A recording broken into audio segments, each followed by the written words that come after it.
Hello everyone, I am Niharika. Once again, welcome to my channel. Today I am going to explain question number 3 of exercise 14.3 of Maths NCERT book. So let's get started. Here the question says, given below are the seats won by different political parties in the polling outcome of a state assembly election.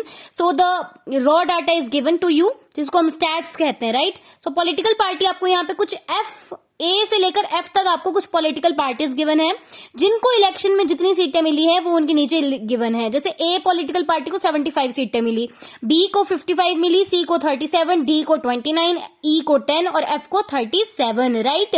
सो आपका question क्या है, आपने इसके लिए इस data के लिए एक बार ग्राफ बनाना है, साथ ही साथ बताना है कि कौन सी पॉलिटिकल पार्टी ने सबसे ज्यादा सीट्स वन की थी.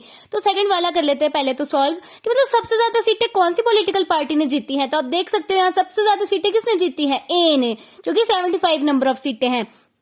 सो बी वाले पार्ट का आंसर तो हो जाएगा कि the political party A one the maximum number of seats. चलिए आप बार ग्राफ भी प्लॉट कर लेते हैं.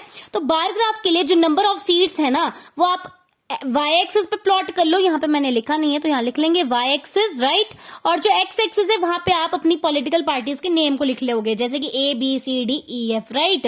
साथ में आपने इनके नीचे भी लिखना है कि आपने ये क्या रिप्रेजेंट किया. जैसे A B C D E F है क्या, पॉलिटिकल पार्टीज, तो उनके नीचे आप लिख लोगे पॉलिटिकल पार्टीज. साथ ही साथ यहाँ पे जो आपने ये 10 20 30 40 50 60 70 80 जो आपने इनकी सीट्स को रिप्रेजेंट करना है, उनके साथ आपको लिखना पड़ेगा कि आपने सीट्स को रिप्रेजेंट किया है.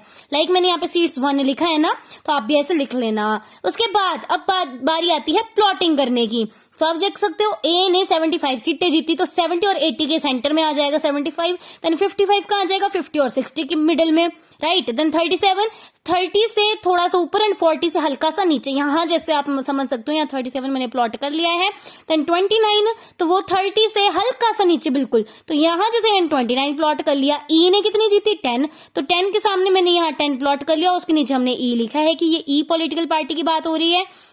देन एफ ने कितनी जीती 37, तो 40 से हल्का सा नीचे 37. आप देख सकते हो कि सी और एफ ने same number of seats one की है, ठीक है. सो इस तरीके से ये ग्राफ बन जाएगा A B C D E F political parties के सीटों के बारे में, राइट. आपने अच्छे तरीके से इसे ड्रॉ करना है और ज्यादा बेटर रहेगा अगर आप इसके बार ग्राफ पेपर पे इसे ड्रॉ करते हो. सेकंड पार्ट तो हमने पहले ही सॉल्व कर लिया, बट एक बार फिर से उसकी लाइन रिपीट कर देती हूँ. The political party A one the maximum number of seats, right. So this was the third question of this exercise. उम्मीद है आपको ये समझ आ गया होगा. For more videos please subscribe my channel. Till then bye bye and take care.